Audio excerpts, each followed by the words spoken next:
Dober večer vsem. Tako lepo se bomo preselili prosto po Srečku Kosovelu iz kaosa v kozmos in dovolite mi, da pač rečem kar nekaj besed o našem nocojšnjem gostu, slavljencu, avtorju. Uvod bo seveda dolg, ker so tudi njegovi dosežki zelo dolgi. Mislim, da se mi je uspelo skrajšati. Skratka, če bi ga poskušali ujeti v eno samo besedo, bi bil to mogoče, če želimo skrajšati, kar hieroglif K. Mogoče bi bila prava beseda čudoviti paradoks. Dr. Kozma Ahačić je hkrati tisti, ki slovar piše in tisti, ki ga bere kot poezijo. Je jezikoslovec, ki ve, da slovnica ni le skupek pravil, ampak tudi zemljevid poti, ki jih jezik še ni prehodil, od Litije pa do Čateža, tisti, ki ste brali knjigo, veste. Pesnik, ki ve, da so napake pogoj za življenje jezika in da z ljubeznijo do jezika lahko naredimo več, kot s tem, da gojimo strah pred njim. Je tudi kolumnist, esejist, ki zna v drobni vejici odkriti dopust in odmor, v podpičju stavek, ki bi ga rad končal, pa ga ne, in v glasbi Briana Ena zaslišati tok reke, ki se izliva v ocean. Zdaj pa mogoče še bolj uradno, vsi veste, o kom govorim, je eden najvidnejših sodobnih jezikoslovcev in predstojnik Inštituta za slovenski jezik Frana Ramovša, ZRC SAZU, je pobudnik spletnih portalov Fran, Franček in Franja, ki so slovenske slovarje približali 100.000 uporabnikom in v resnici spremenili način, kako dostopamo do slovenskega jezika. Je znanstveni svetnik, sodelavec pri slovarju slovenskega knjižnega jezika 16. stoletja, izredni profesor za jezikoslovje na podiplomski šoli ZRC SAZU, podpredsednik znanstvenega sveta ZRC SAZU in član izvršilnega odbora Evropskega združenja nacionalnih ustanov za jezik. Za svoje delo je prejel vrsto priznanj, od Zoisove nagrade in zlatega znaka ZRC SAZU do Pretnarjeve nagrade kot ambasador slovenskega jezika. Časopis Delo ga je razglasil za osebnost 2017 kot jezikoslovca, ki iz slovenščine dela zaveznika. Predsednik republike pa mu je podelil jabolko navdiha za priljubljeni sodobni šolski slovnici, kratkoslovnica in slovnica na kvadrat.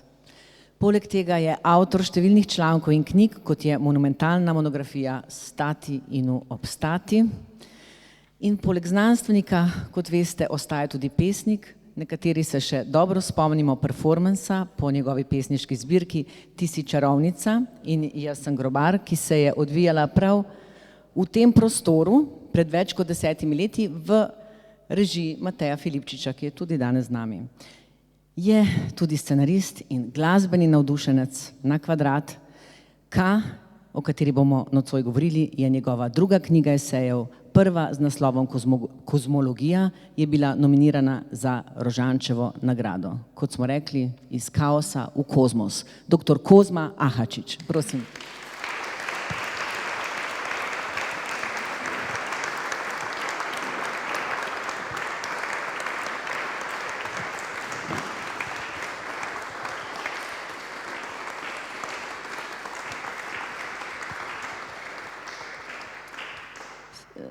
Dober večer, še enkrat. Si bom kar sposodila vprašanje, ki so ga že spraševali moje kolegice in kolegi, ampak vendarle, K, to me najbolj zanima, hieroglif K, kaj pomeni, zakaj K, vemo, da je to najprej anagram, zdaj že vemo, da je egipčanski hieroglif in vendar, zakaj K? Ja, že nekaj let nazaj, ko sem nekako načrtoval, da bo začela nastajati ta knjiga, zbirka esejev, sem si želel nekakšno nadaljevanje od prvega naslova. Skratka, če je bil že prvi naslov nekakšno igranje z imenom, ja. Z imenom, sem si mislil, da bi bilo dobro, da je tudi naslednji. No in dolgo sem nekako taval, tipal, en naslov je bil slabši od drugega, dokler nisem v Egiptu hkrati skoraj da zagledal in spodaj razbral ta hieroglif, ki pa je hkrati, ne samo in to bolj slučajno, obrobno K, A, ampak tudi simbolno ustreza tem esejem. Gre namreč za življenjsko silo, za eno od sil, ki po egipčanski v staroegipčanski religiji sestavljajo telo. Zelo drugače, kot smo mi navajeni. Tu je zelo bistven del sestavni vsakega duševnega bitja človeka, tudi telo. Potem je to duh, v našem pomenu ba, in pa ta duh zaščitnik, ki lahko malo potuje, tudi ko nam telo umre in se za nekaj časa naseli v kipu, v neki podobi in potem v knjigo tudi. Lahko gre v knjigo in čez nekaj let, stoletij, tisočletij potem se vrne nazaj v telo in živi naprej. Ena taka, po mojem, nek tak danes zanimiv simbol. Skratka, gre za del, ki ne umre skupaj s človekom. Zdaj smo tako globoko začeli, jaz sem vas hotela v bistvu vprašati malo bolj profano vprašanje, ker kot hieroglif, vedno smo občudovali te egipčanske hieroglife in danes smo dobili, bom rekla, pač precej slab nadomestek v obliki emojijev. Zdelo se nam je, da naši otroci komunicirajo s temi sodobnimi hieroglifi, s temi obrazki in s temi podobicami.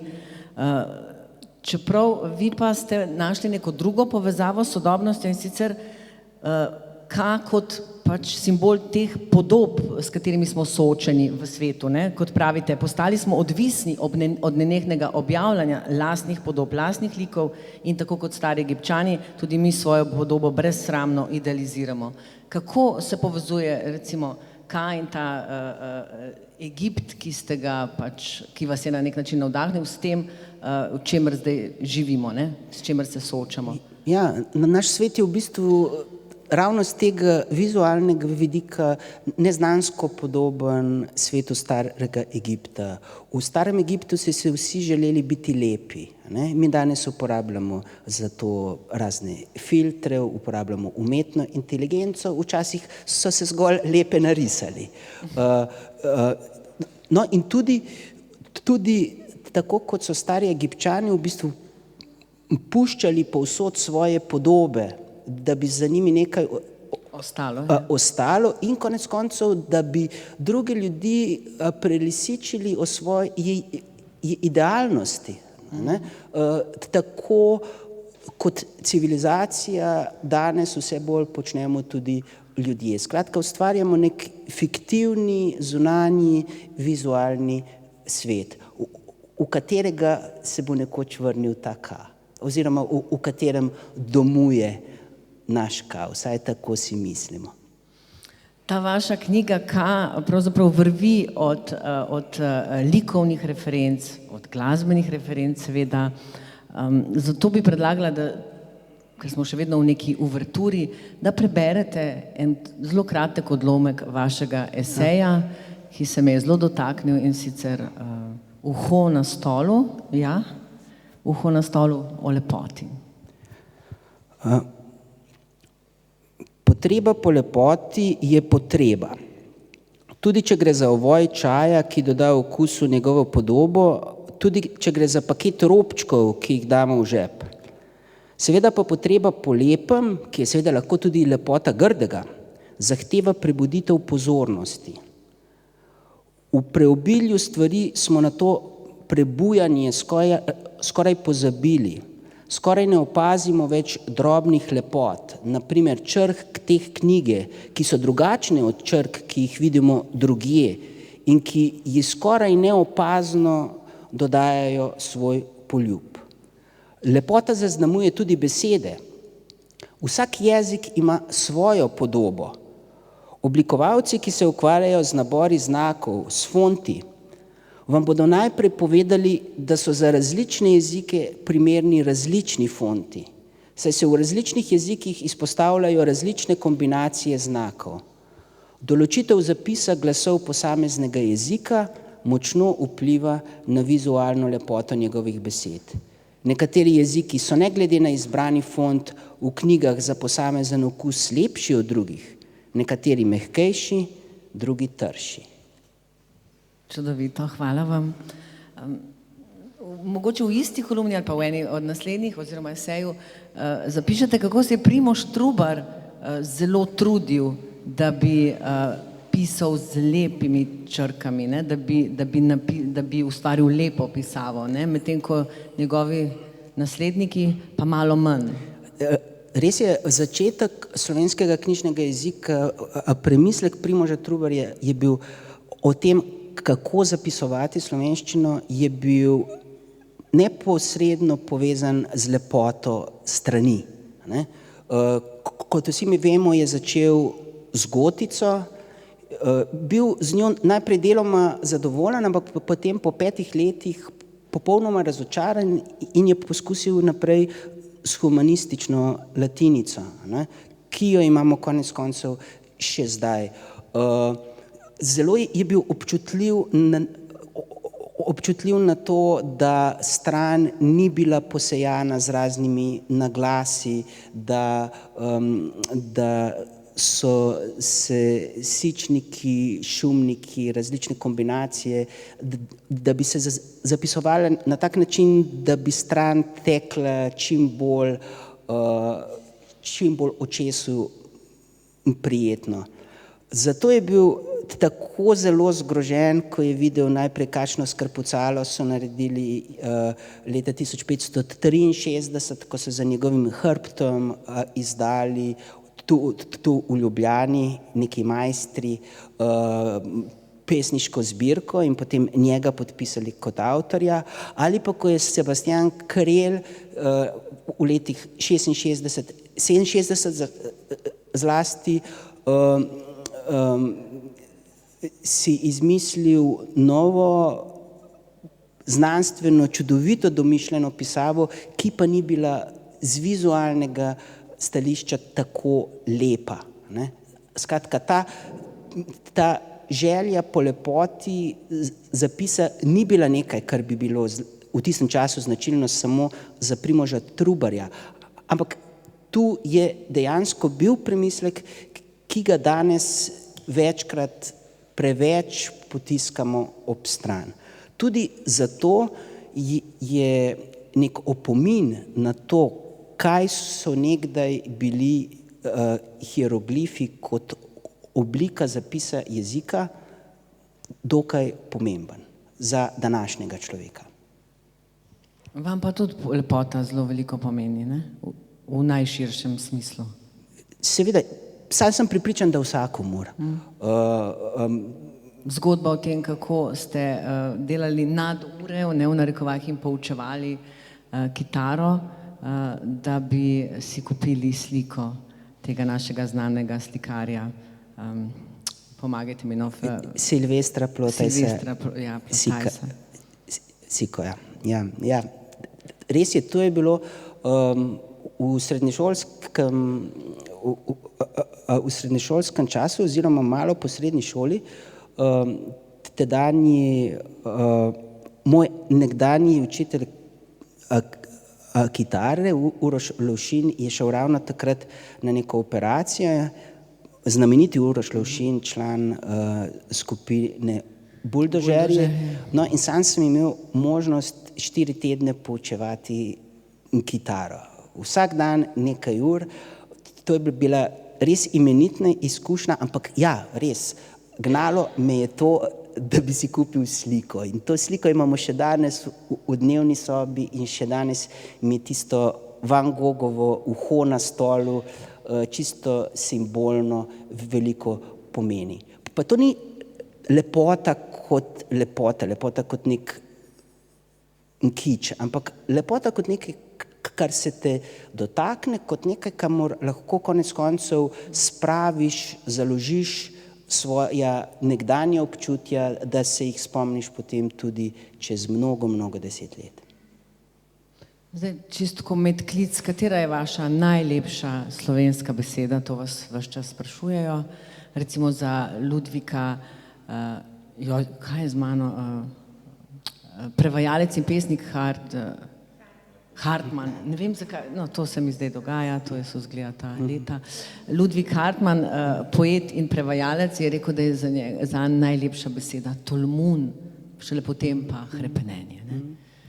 Zdaj sem pa obe povedala. S temi najlepšimi in prvimi, drugimi, tretjimi stvarmi imam sam težavo. Ne vem, očitno moje misli ne delujejo na tak način in zelo težko razvrščam stvari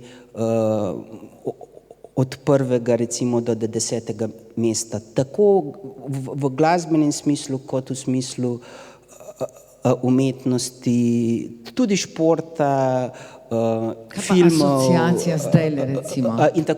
In ravno zato tudi besed nikoli nisem razvrščal na najljubše in manj ljube.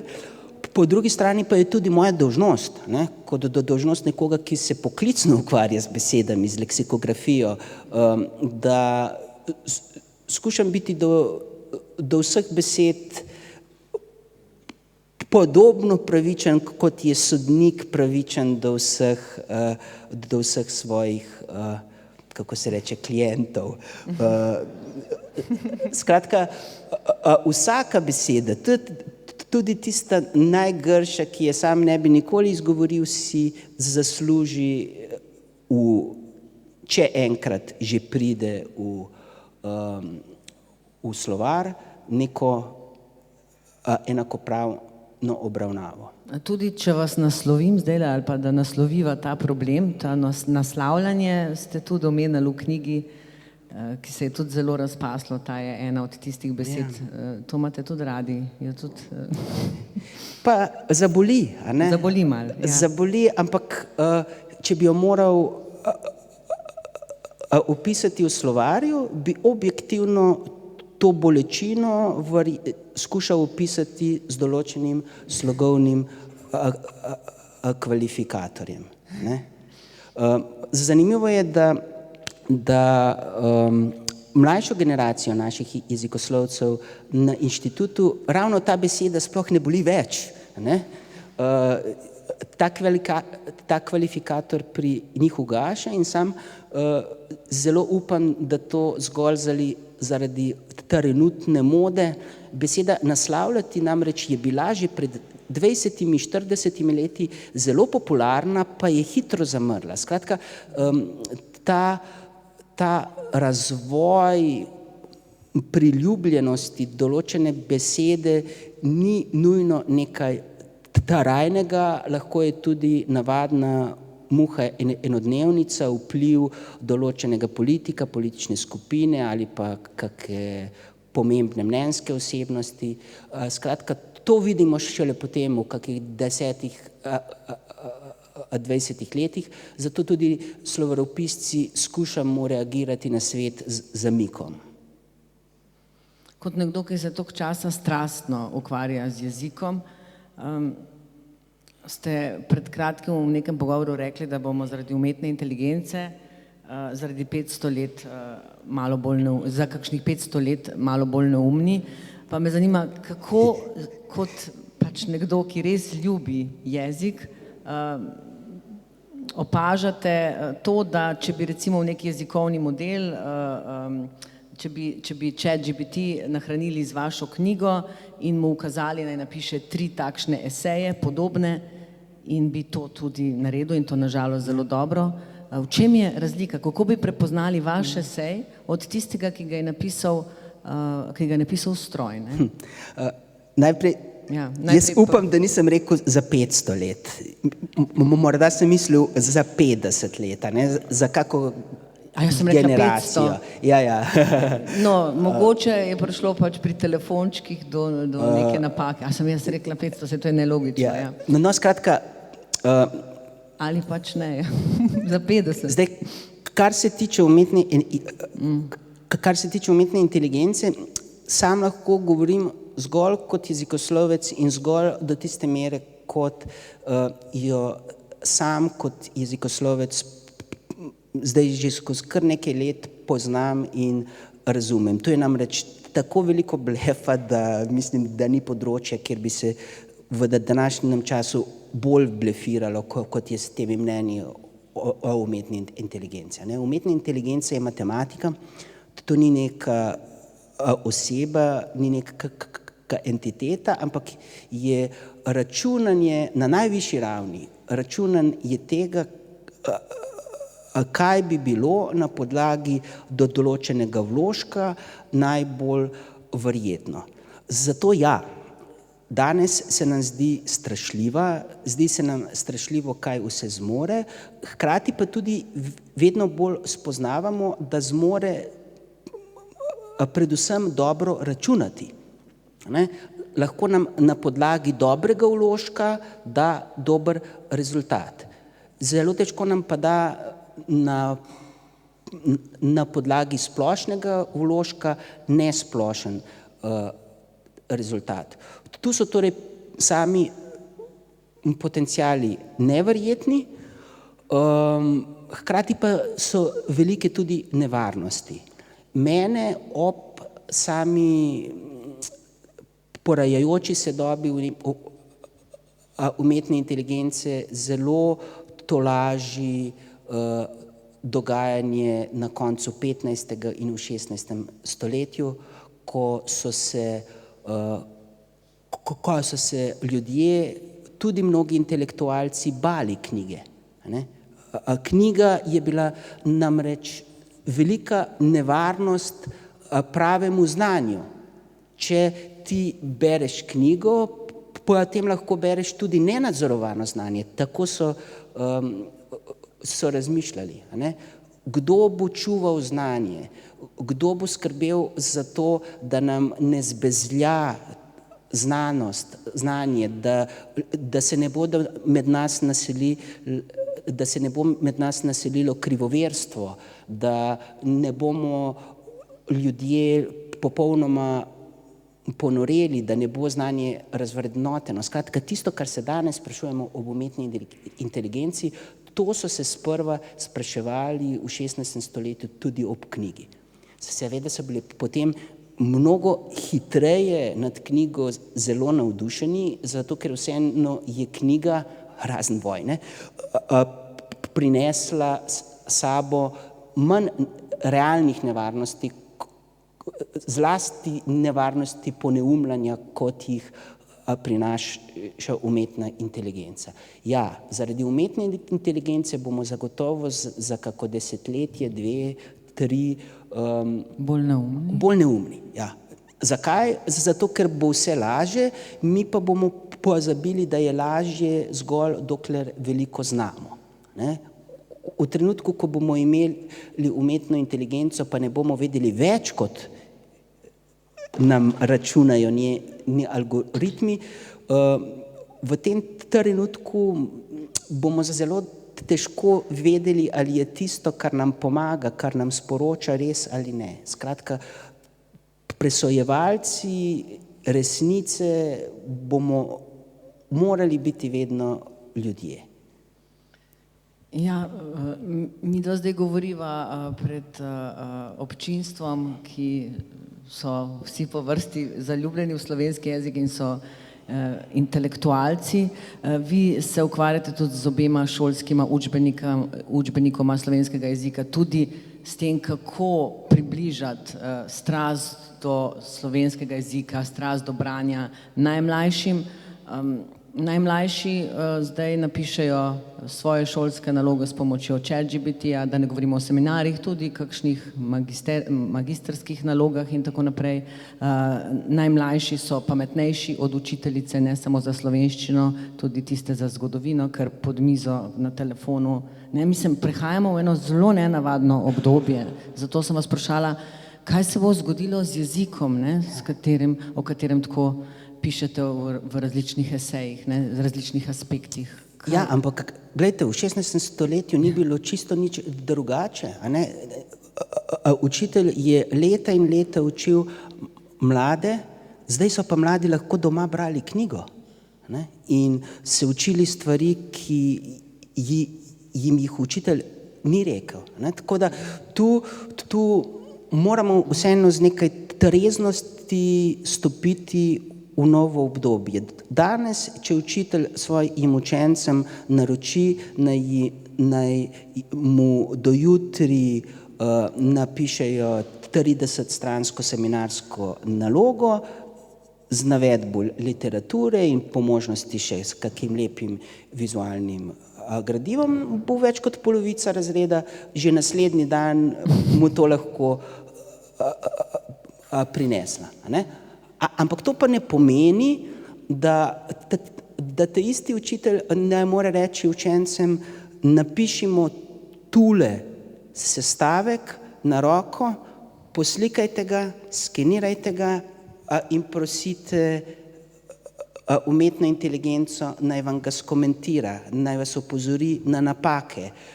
Zdaj, ko ste spoznali napake, skušajte s pomočjo umetne inteligence narediti boljše besedilo. A ne? Skratka, tu imamo možnost, da obupamo, ali pa možnost, da spremenimo to, kar umetna inteligenca zmore, v nadomestek učitelja.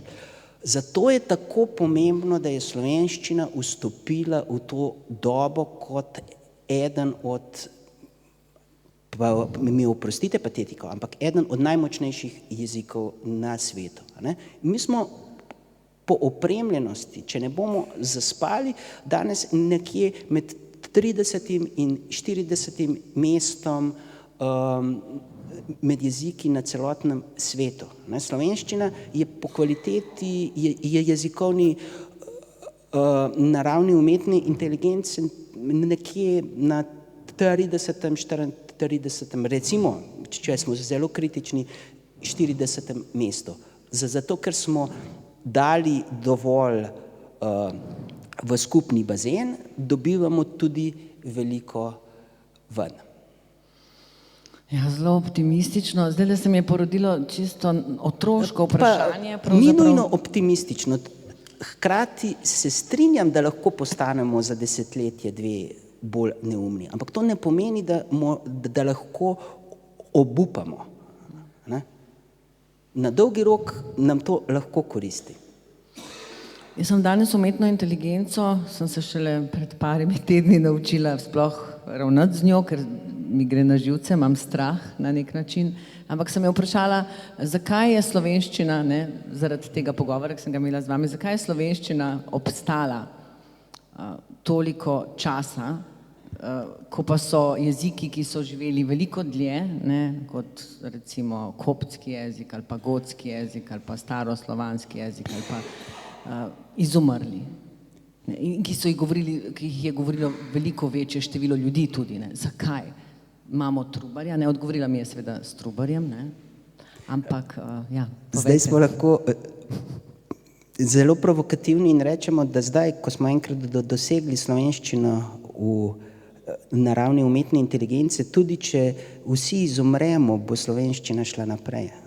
Ne, skratka, jezik se bo ohranjal in po drugi strani, kar je pa zlasti zanimivo, mi v modele umetne inteligence vlagamo zlasti knjižni jezik. To pomeni, da se bo naprej reproduciral nek povprečen knjižni jezik. Ne slang, ne pogovorni jezik. Mimogrede, klepetalniki umetne inteligence, zelo se vzpodbujam, uporabljamo besedo klepetalniki, to bo ena od naših najpogostejših besed v prihodnosti in je mnogo prijaznejša kot kaj, chatboti, ali pa model generativne umetne inteligence in tako naprej. Skratka, klepetalniki znajo tudi pogovorno slovenščino, lahko se izražajo tudi v slengovski slovenščini, ampak res dobri so pa v knjižni slovenščini.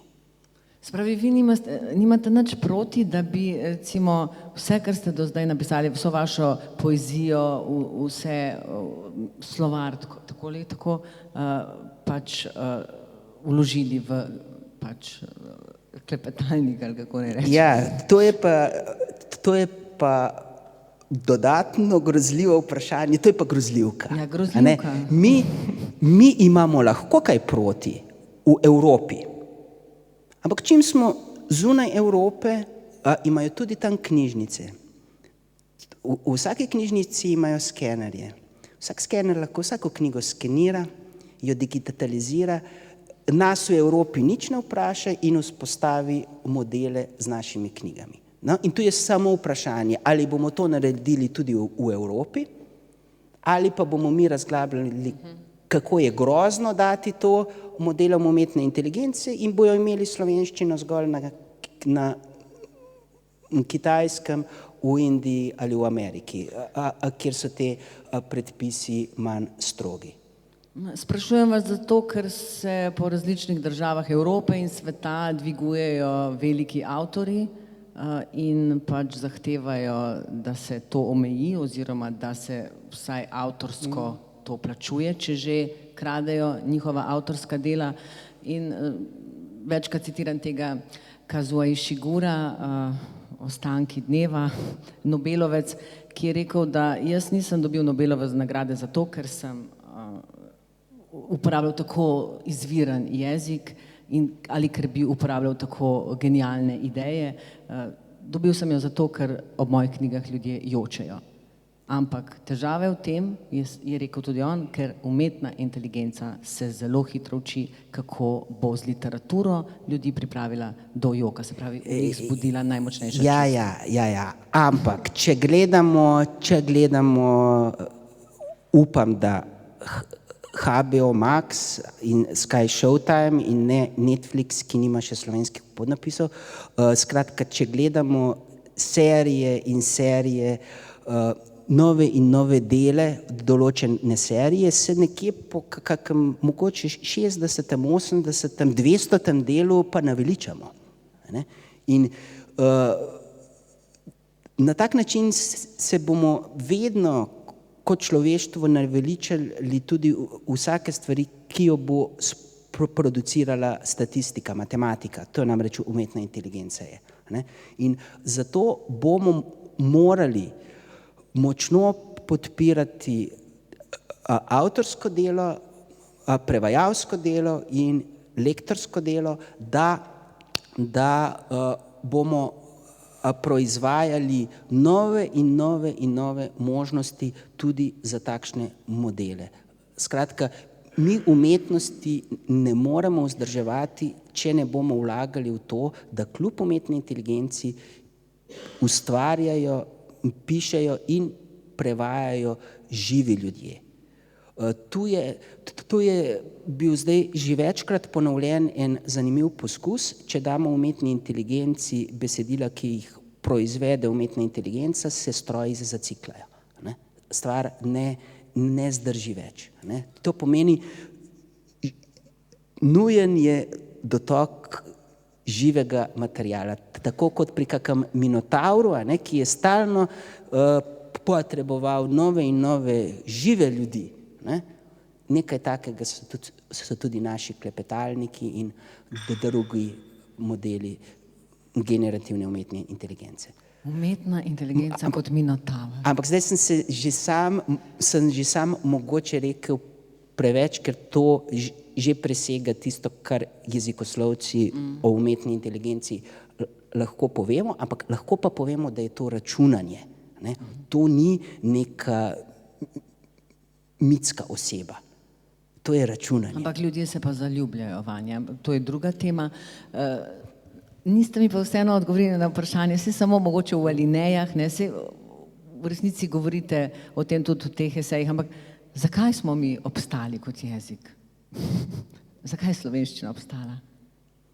Ja, zaradi ljudi, ki so v slovenščini, ne, znali razmišljati, sanjati in upati. In ni nujno, da je v določenem narodu takšnih ljudi veliko, da jezik kot jezik preživi. Kar nekaj stoletij je celoten slovenski vrhovni intelektualni razvoj se dogajal v relativno majhni skupini ljudi. Danes je uporabnikov, uporabnic slovenščine na visoki ravni tako veliko, da ko si ogledamo številke, se kar zgrozimo in rečemo, a je to možno. Recimo še okrog leta 1950-1960 je v javnosti aktivno uporabljalo govorjeni ali pisani knjižni jezik okrog 3000 oseb. Recimo v 80 letih potem okrog 30 000, pa v 90 letih okrog 50-70 tisoč, danes okrog 700 000. Danes tako neverjetna množica, vsaj kdaj pa kdaj zapiše nekaj javnega ali reče nekaj javnega v knjižnem jeziku. Zato se je samo stanje, naš odnos do normiranja tudi knjižnega jezika tako spremenilo. Jaz sem se spomnila zdaj na doktor Zmaga Šmitka, pokojnega, ki je pa rekel, da je to, da se je ohranila in mitologija in naš jezik tako močno prav v Sloveniji, tudi zaradi tega, ker smo tako majhni, da je ta majhnost naša moč in da se ob mejah še bolj zgosti ustno izročilo, ker se morajo ljudje nekako z zgodbami obvarovati pred tujimi vplivi in da smo nekakšen Disneyland za tuje etnologe, ravno zaradi tega. Jezik se vedno ohranja, če se ohranjajo ljudje kot skupnost. Dokler se bomo pogovarjali, pa tudi če se prepiramo, se bo jezik ohranjal, krepil, množil.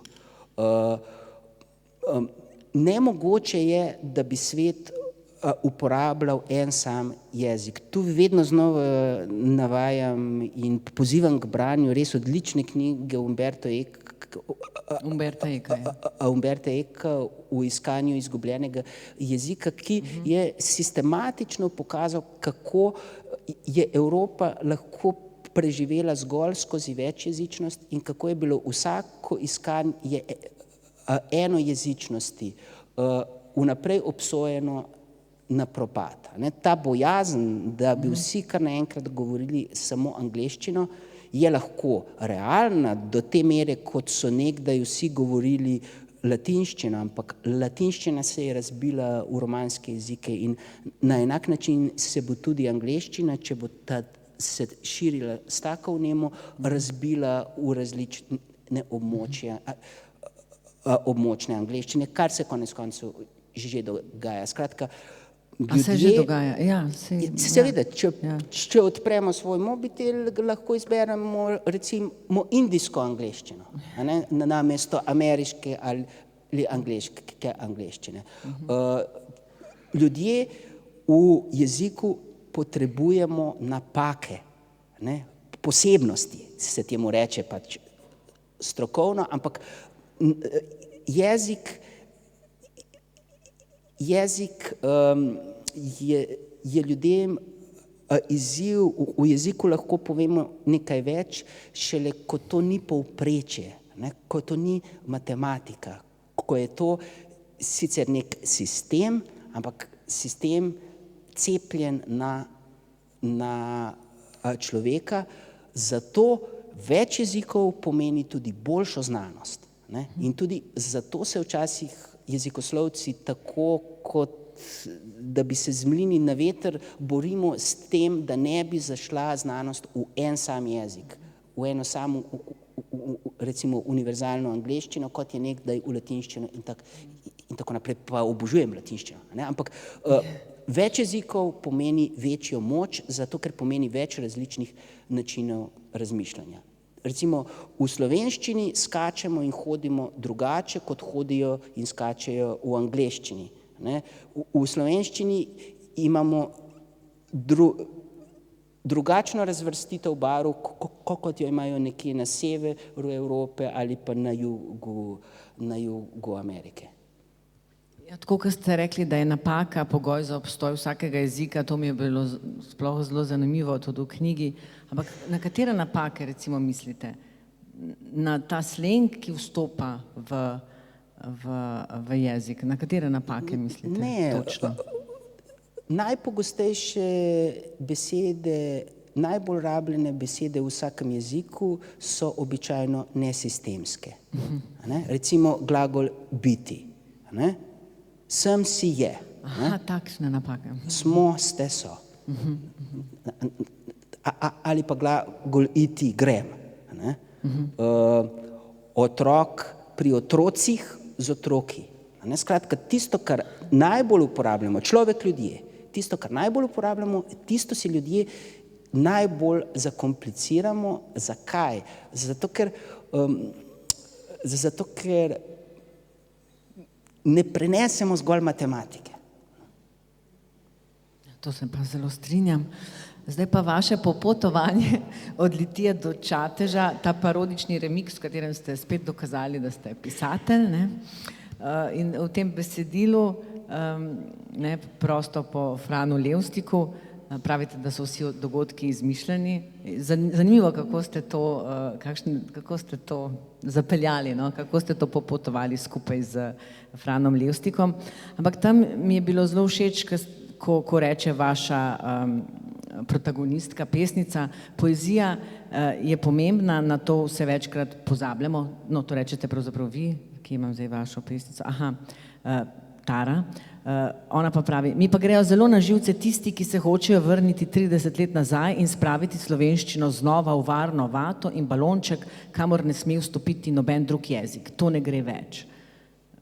Pa me zanima, kaj pa vi mislite o tem?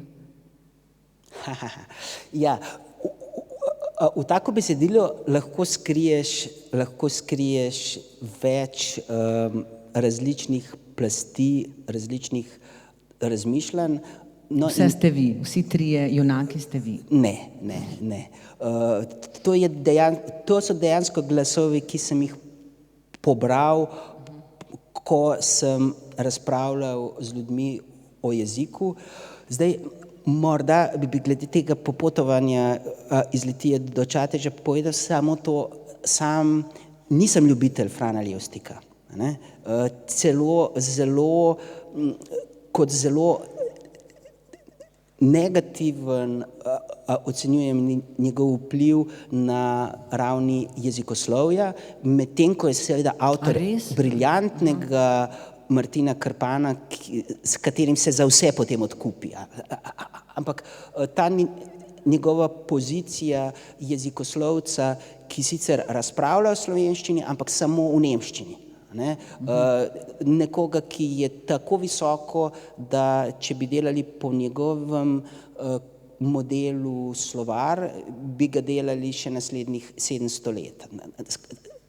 Skratka, tu smo si s Franom Levstikom v pogledu na jezik zelo različna, zelo trd je, sam bolj netrd. No in ravno zato mi je bilo lažje, ko sem v bistvu pisal besedilo vzporedno z njegovim, pokazati na ključne izzive sodobne slovenščine. No in to, kar ste vprašali, vdor tujega, to je tudi eno od ključnih vprašanj, ki si jih moramo zastaviti. Tu je vdira k nam, ampak na to moramo pogledati trezno. Tudi beseda miza je konec koncev tujka prek italijanščine iz latinske besede mensa. Vzporedno smo dobili potem iz istega korena še menzo. Skratka, tu je beseda, da vdirajo v jezik, ampak na srečo se tudi zelo hitro iz njega poslavljajo. Tisti ključen fond besed zaenkrat še vedno ostaja zelo trdno zasidran v slovenščini. Zato moramo seveda biti zelo pozorni na slovenska poimenovanja, se truditi za to, da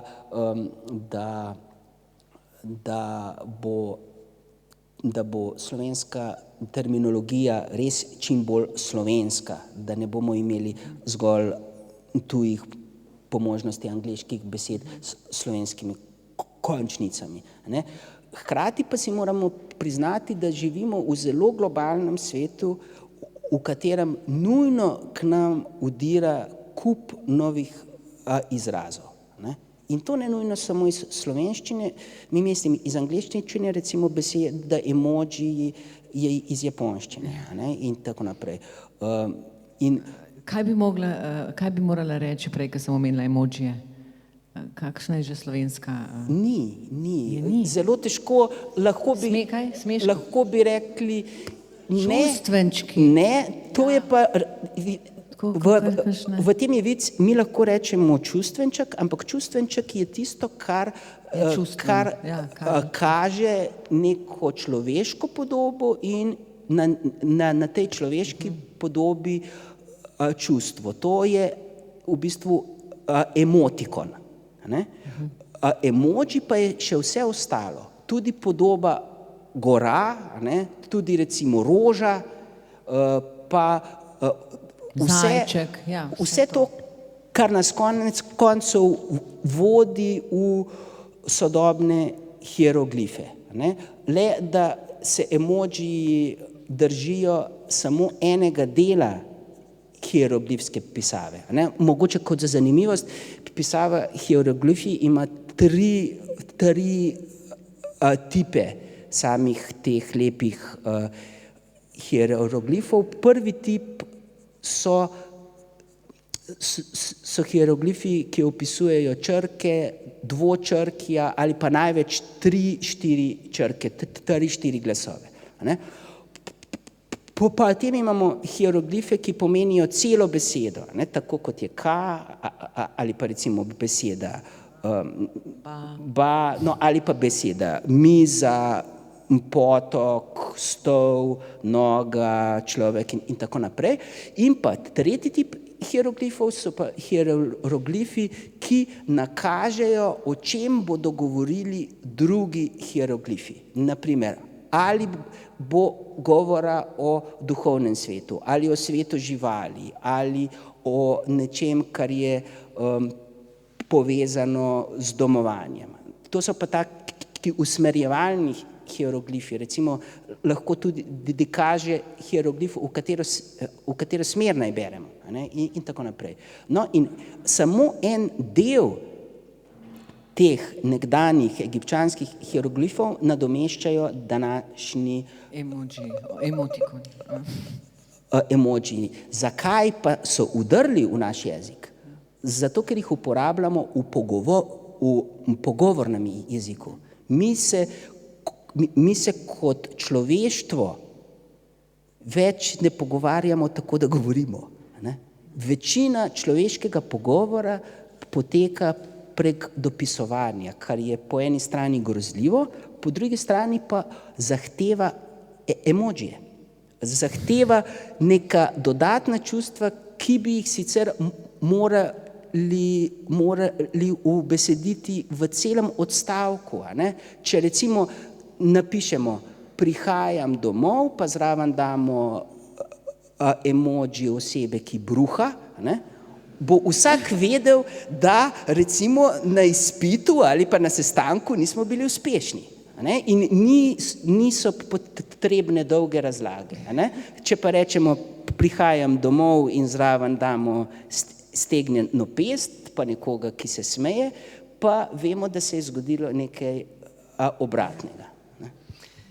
Čeprav razumem, vi oziroma iz prve roke lahko rečem, da v bistvu niste prevelik nasprotnik vseh teh novih vdorov, ki prihajajo in v našo komunikacijo in naš jezik, ker ste mi tudi za najino korespondenco po sporočilih, da ne bom rekla messagih, poslali pest, zmagovito pest. Tako da emoji uporabljate. Mi je pa všeč, ker ste pa pri popotovanju spet od Litije do Čateža dejali, da poezija mora med ljudi in da so zato dovoljena vsa sredstva, niste čisto se izrazili s temi besedami, ampak da dopuščate, da prihaja v obliki fotografij, filmčkov, da jo lahko objavljamo na spletnih straneh, da v obliki popevk, v obliki kratkih storijev, kako bi se story prevedli, na Instagramu in tako naprej. Se vi tudi sami kot pesnik, kot pisatelj, kot nekdo, ki promovira slovenski jezik, kot ambasador slovenskega jezika, za kar ste dobili tudi več nagrad, poslužujete tudi tega, tako kot vaš kolega Igor, recimo, ki na svoj način skozi glasbo, mislim kolega, no, ne bom omenjala. No. Ne tako. Ja. Skratka, ja, ljudje brez poezije ne bomo preživeli, zato ker je poezija način, da zakodiramo besede, misli, ki jih sicer ne bi bili sposobni prenesti drug drugemu. In to, da se poezija umika iz vsakdanjega življenja ljudi, to je slabo. Ne? In če je nova pot poezije do ljudi prek družbenih omrežij, prek kratkih filmčkov, prek česarkoli, ne? Potem si je poezija dolžna poiskati vse možne špranje, da doseže čim več ljudi. Sem pristaš tudi elitizma v poeziji, ampak vsak človek pa mora imeti, kako bi rekel, pravico, da začuti ta čudoviti svet. Poezije. Samo na kratko, kdo vas je najbolj oblikoval? Kdo je najbolj vstopal vas v letih, ko ste se oblikovali, ne, kot avtor, pesnik? Na področju poezije ne, zagotovo živi ljudje. To je vedno stvar živih ljudi, ne nekoga, ki ga opazuješ recimo od daleč. In tu moram reči, da sem imel neverjetno srečo s profesoricami in profesorji slovenščine. Ne. Tu so me, moram reči, čisto vsi, od osnovnošolskih do srednješolskih, močno zaznamovali, tudi recimo profesorica latinščine.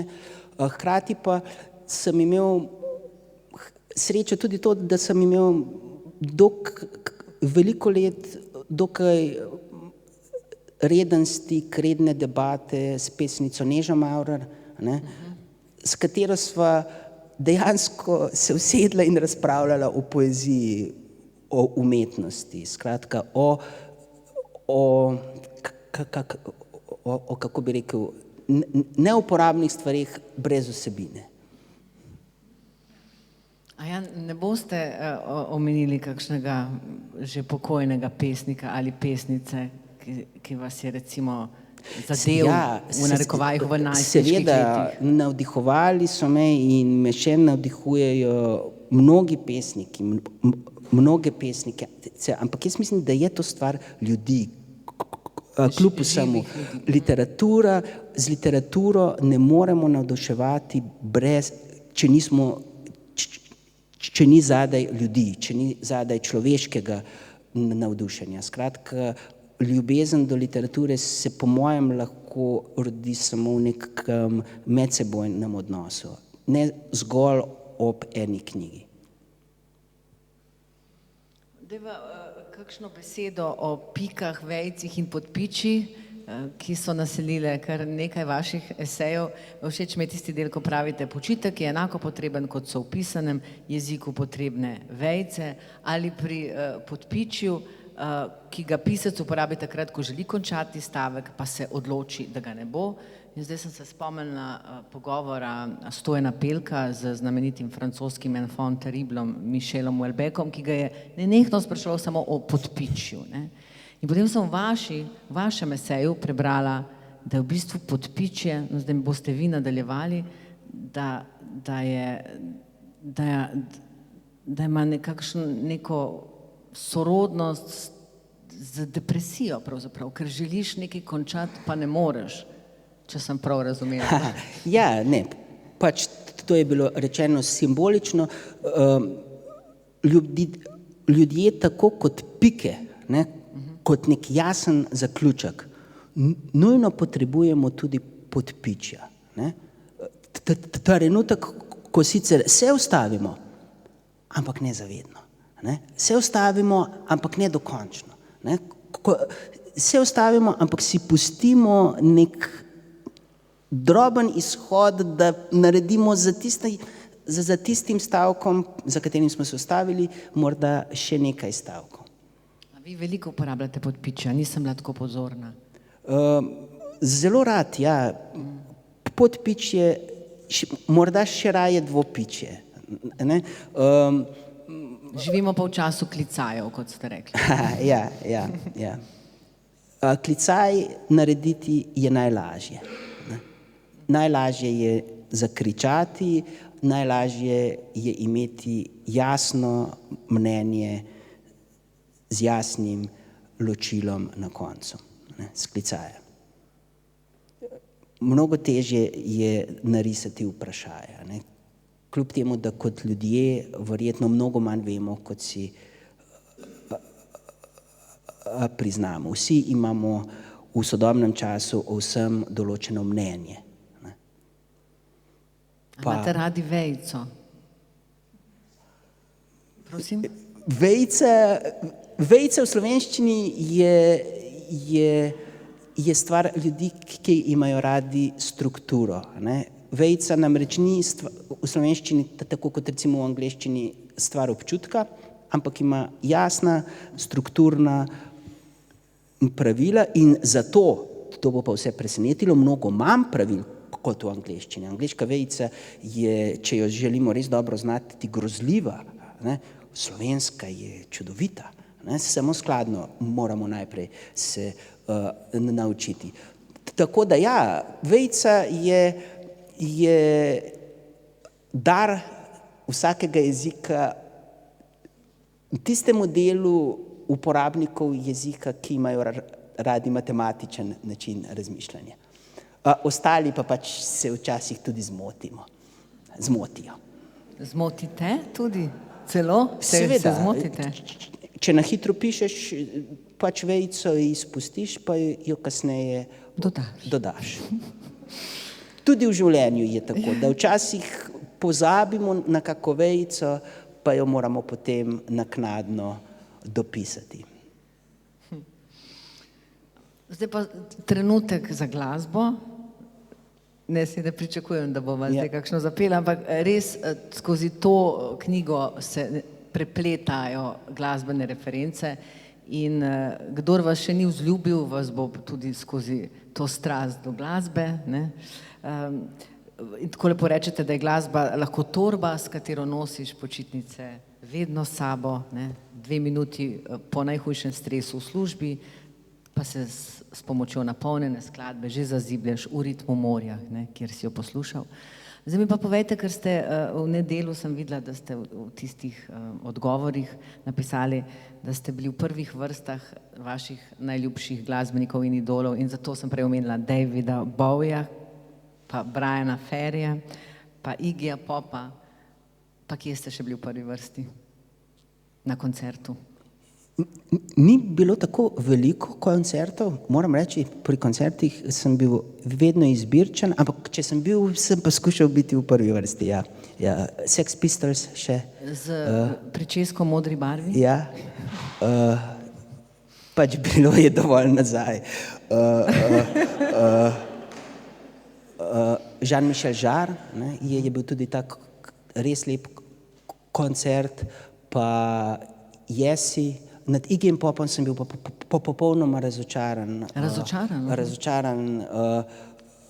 Pretreslo me je, kako je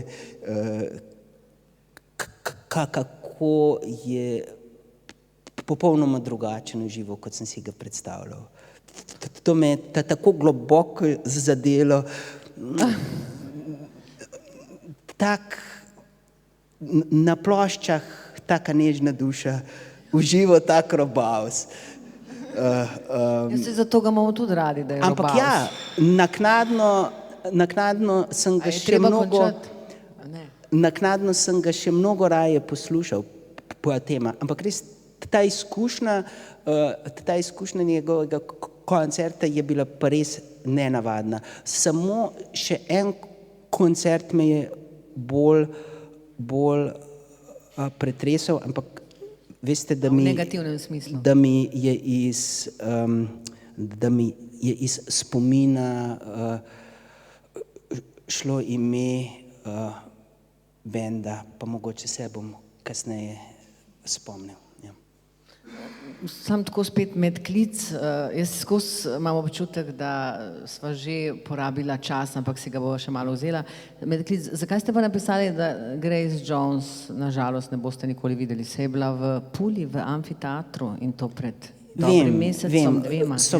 So me takoj naslednji dan na to opozorili, ampak jaz sem moral spet ugotoviti, da žal za to ne bo časa. Ne? Tako da zdaj je pa res verjetno ne bom.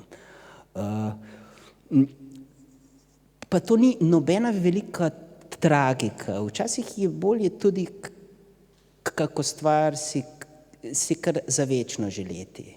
Ne? Ja, to ste pa tako lepo rekli. Ja, Ifigenija je kar zavzdihnila. Ja. Različne so stopnje pozabe, še vedno ostajamo pri glasbi, različne poti do tega, kako izbrišeš neželene dele spomina. Tako ste citirali Roberta Wyatta na albumu Old Rotten Heart. Kaj se bo zgodilo z našim spominom, no? Če vzamevate ta njegov vers za iztočnico? Namesto nas se spominjajo spet Facebook, Instagram, ne moremo mimo tega. Nič nam ni dovoljeno pozabiti, hkrati pa si ničesar več ne zapomnimo mi sami pravzaprav. Ne? Če se kaj pozabimo, imamo na klik na miško, ne? Podrsamo po zaslonu telefona. Mislim, da smo dali skozi, da smo živeli zdajle kar nekaj generacij, za katerimi bo ostala ničla. Ne? Za mnogimi prejšnjimi generacijami so ostala pisma, so ostale razglednice, so ostale fotografije. Za mnogimi od nas bo ostal disk, ki bo čez 10 let propadel. Ne?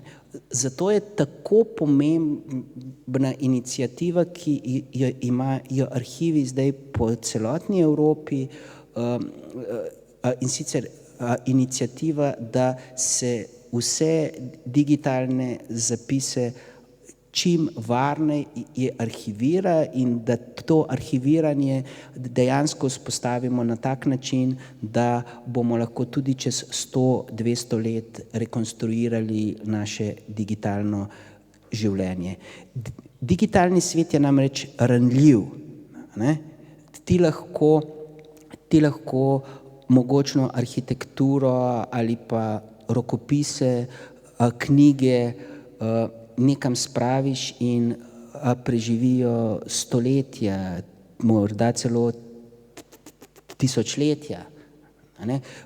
Recimo, stare knjige so tako vzdržljive, da celo močno prekašajo sodobne knjige po vzdržljivosti.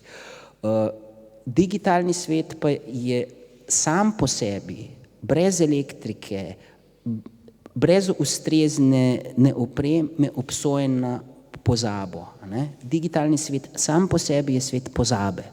Ne? In tu v razmislekih o tem je Robert Wyatt, ne, kot eden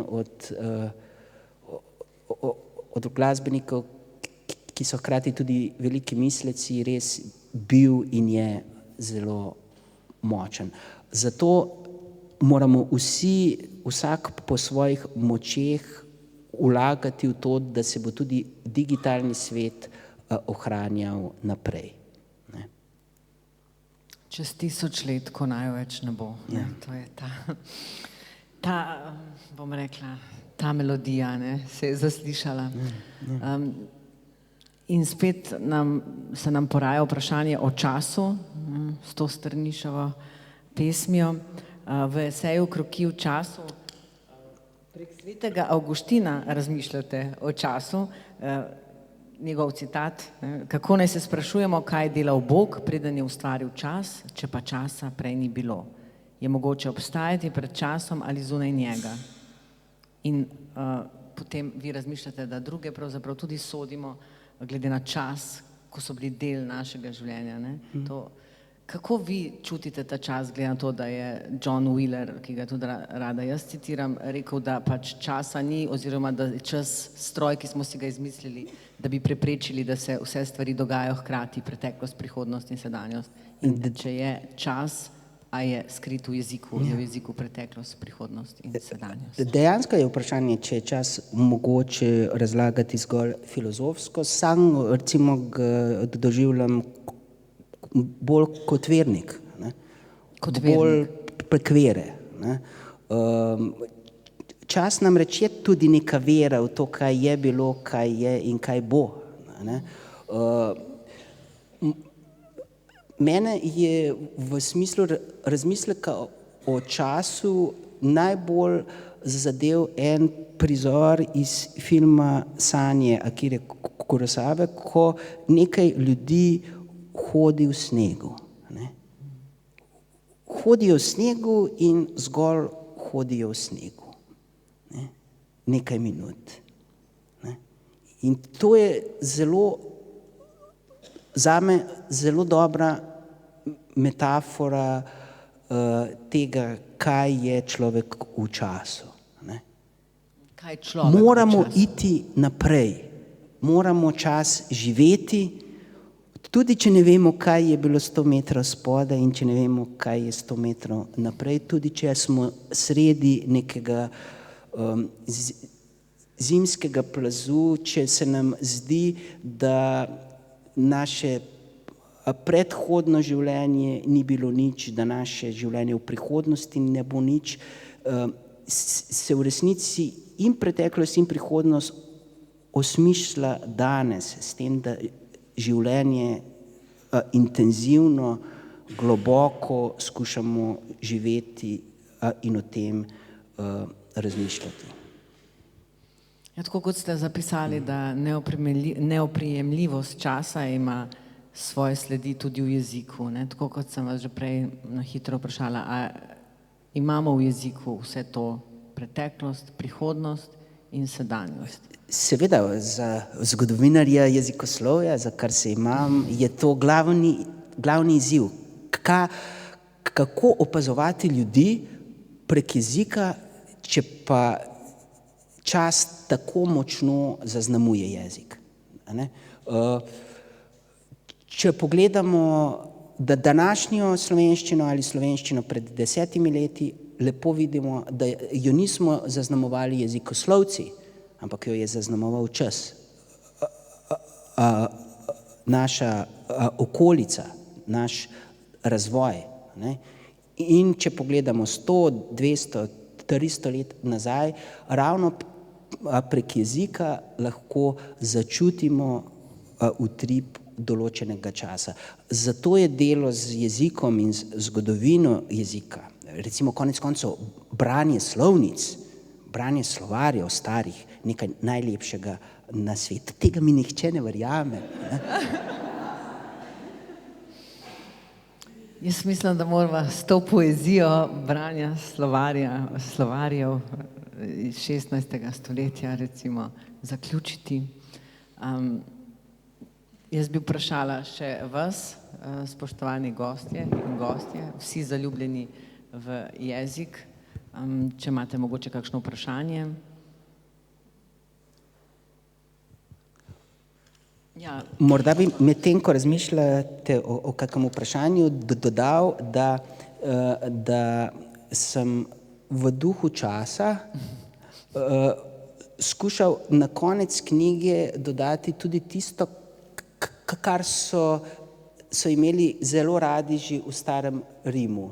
Na koncu knjige je kratek povzetek cele knjige s ključnimi citati, tako da človeku sploh ni treba prebrati cele knjige, pa lahko blefira, da jo je.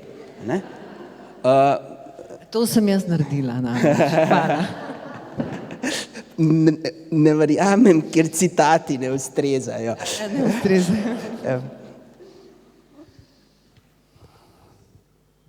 Aha, ja.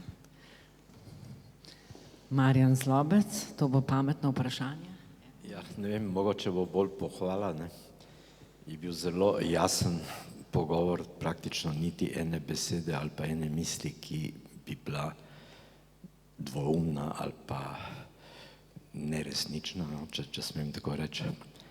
Ampak najbolj mi je bilo pa všeč to, ko ste omenili, da je slovenščina v svetovnem merilu med 30 oziroma potem ste popravili na 40. mesto.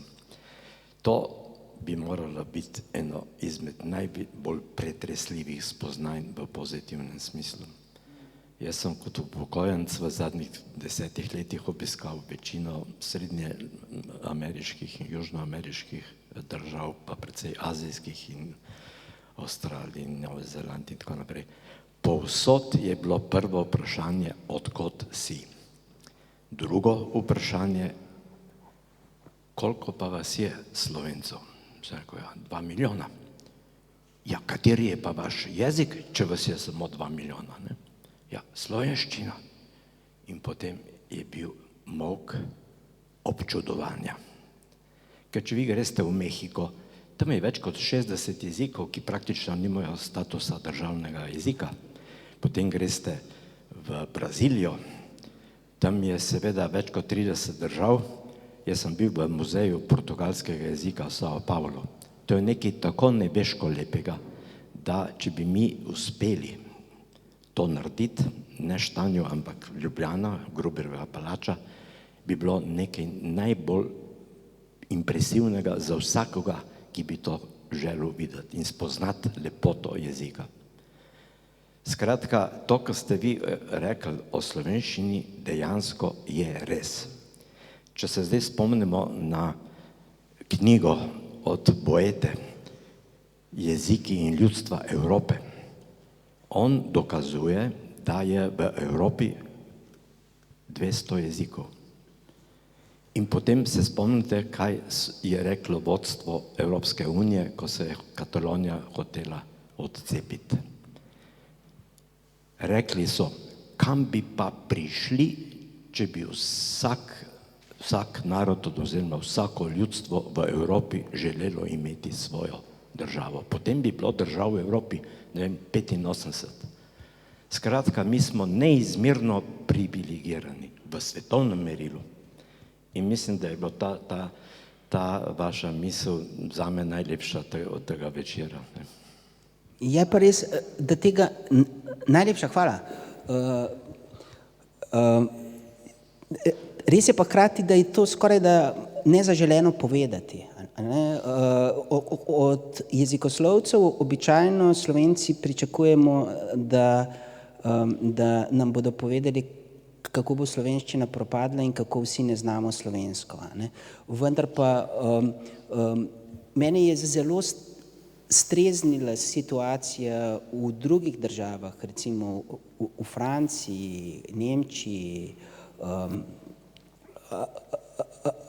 Italiji, Avstriji in tako naprej, kjer je tega manj, bistveno manj in te okužbe negativizma znotraj jezika se moramo znebiti. To pa ne pomeni, da ni treba jasno opozarjati na pomen znanja jezika, na to, da mora šolstvo opraviti svojo nalogo, da moramo gojiti tako knjižni jezik, kot vse ostale zvrsti in da moramo konec koncev tudi spoštovati zakonodajo z področja slovenskega jezika, za kar naši inšpektorati mnogo preslabo skrbijo. Skratka, niti približno ni vse idealno, ampak moramo pa imeti pogum in si reči, glejte, mi smo privilegirani, in nam je ob tem lahko kar malo nerodno, ker mnogo lažje je tarnati. Hvala lepa. Mogoče še kakšno vprašanje? Ja. Sem kar jaz prevzela to vlogo. Lepo, zdrav Kozma. To, kar si rekel, ne, tudi na Wikipediji je, vsaj dokler sem sledil temu, je bilo slovenski gesel tudi nekje tam 30-40 mesto po številu gesel. Ne. Tudi tam je ta, ne, potem drug tak primer, ki nam daje tudi samozavest, so recimo naše sosedje Furlanci. Ne, oni tudi njihov jezik, zelo pozno so ga normirali in imajo hude težave. Ne.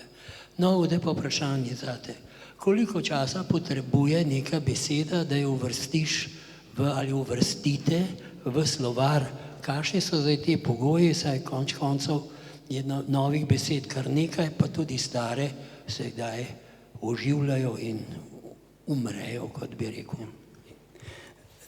Najlepša hvala. To je v resnici zelo pomembno vprašanje. Najprej moramo povedati, kaj slovar je.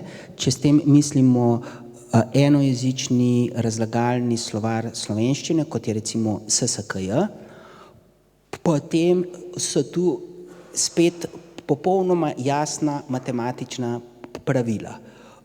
Jezikoslovci temeljimo svoje delo na velikih zbirkah besedil, to so digitalni korpusi, pa tudi druge zbirke, ki jim lahko sledimo, in če želimo, da neko besedo ocenimo kot primerno za uvrstitev v tak enojezični razlagalni slovar, danes bi bil to recimo SSKJ, potem mora ta beseda se v določenem številu let zdržema pojavljati v dovolj velikem številu različnih virov. Recimo, mislim, da je meja za SSKJ 400, a ne?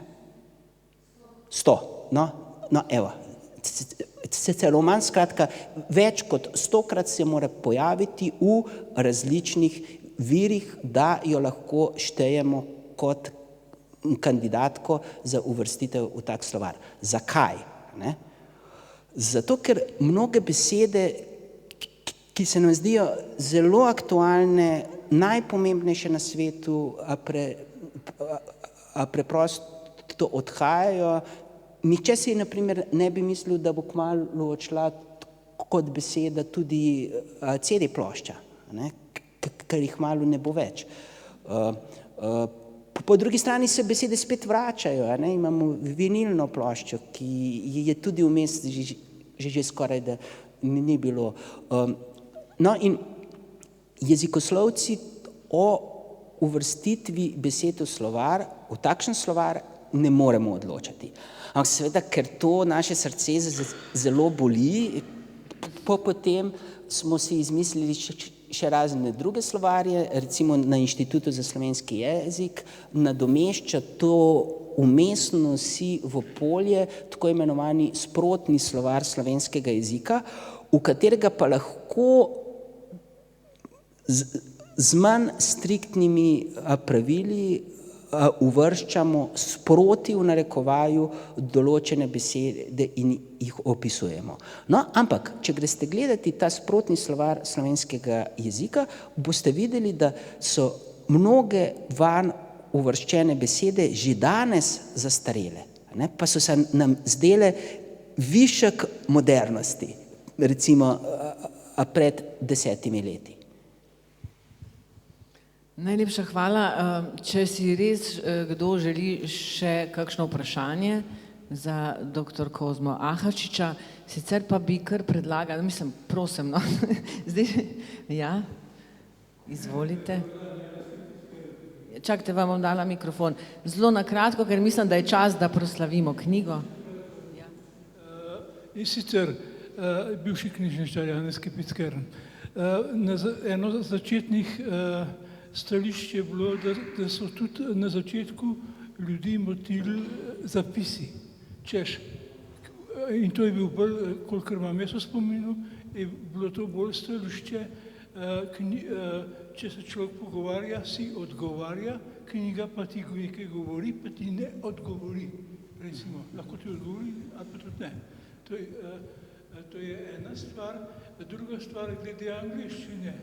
Poglejte, jaz sem se imel enkrat priložnost pogovarjati z enim pravim Angležem iz Anglije. In veste, kaj je on rekel glede tega, da drugi govorijo angleščino. Skozi je stokal, my poor English. Skratka, sploh ni bil navdušen nad tem. Hvala lepa. Ja. Ja, no, če na kratko samo to glede angleščine zaključim, to je realno opažanje, ne? Recimo tudi, ko se dobimo v okviru Evropskega združenja nacionalnih ustanov za jezik, najslabše razumemo Angleže. Ne? Med sabo se v angleščini razumemo odlično, Angleže pa slabše razumemo. Ne? Ja, tako da, ja, niso najbolj navdušeni nad nami, res je. Jaz bi prosila, da ni nobenega vprašanja več mogoče.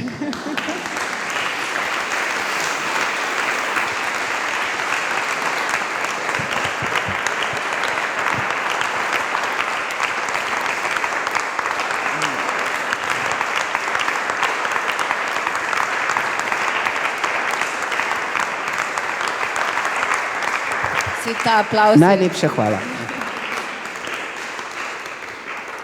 Nisem hotela, da bi se tako profano zaključilo, ampak ta aplavz je bil tako ali tako za vas. Res, jaz čutim, da ste ga vi ravno tako doživeli ta večer, tako kot midva. Mislim, da je bilo ta čudovita alkimija občinstva in naju dveh in predvsem vas z vašim znanjem, z intuicijo in tudi s poezijo. Res hvala. Najlepša hvala.